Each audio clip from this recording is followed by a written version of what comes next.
l'Occident semble se réveiller un petit peu. Vous pensez à quoi? Aux sanctions économiques qui ont été annoncées Je cette nuit? pense au début de sanctions économiques, mais votre auditrice tout à l'heure avait raison, c'est pas assez. Heu, Aujourd'hui, il faudrait des sanctions massives décrétées à la minute. Il faudrait dénoncer tous les contrats gaziers avec la Russie. On aura un peu froid, mais ils n'auront pas de devise.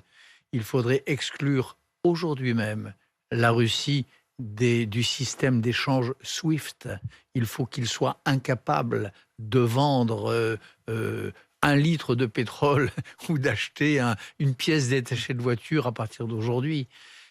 Il faudrait, dans les grandes capitales européennes, euh, chasser provisoirement, jusqu'à ce que Poutine entende raison ou qu'il soit remplacé, chasser les diplomates russes, les Donc, ambassadeurs. rompre nos relations diplomatiques avec la Russie? Écoutez, tant qu'on est dans cette situation de guerre, les ambassades russes sont des nids d'espions, sont des réseaux de désinformation. On ne peut pas.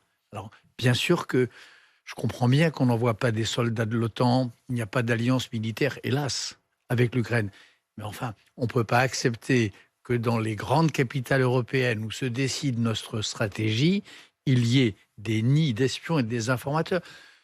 Vos collègues, Russia Today, je me rappelle une phrase d'Emmanuel Macron lorsqu'il a reçu au début de son règne, au début de son mandat, lorsqu'il a reçu Poutine. Il avait dit, ce n'est pas des journaux, ce sont des organes de désinformation. Moi, je serais partisan qu'à partir de là, aujourd'hui, on saisisse le CSA. Et si c'est vraiment des organes de désinformation, ce que j'ai tendance à penser, on les ferme.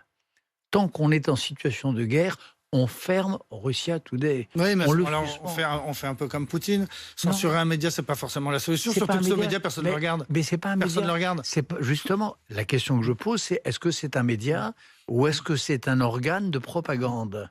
C'est ce qu'a dit le président français. Je suppose qu'il avait des raisons de le dire. Si c'est vraiment un organe de propagande, alors on interrompt. On le réouvrira quand cette guerre sera terminée, quand l'Ukraine sera de nouveau debout. Mais je veux dire par là que les sanctions cosmétiques, les sanctions piqûres de guêpe, ça ne marche pas. Les oligarques, les proches de Poutine, qui ont des maisons à Saint-Jean-Cap-Ferrat, qui mènent grand train à Londres, c'est fini. Il faut qu'on leur dise aujourd'hui que c'est fini et pas un vague gel de leurs avoirs alors qu'ils en ont ailleurs. Ils ne voyagent plus, ils ne viennent plus en Europe, ils ne visitent plus leurs luxueuses villas.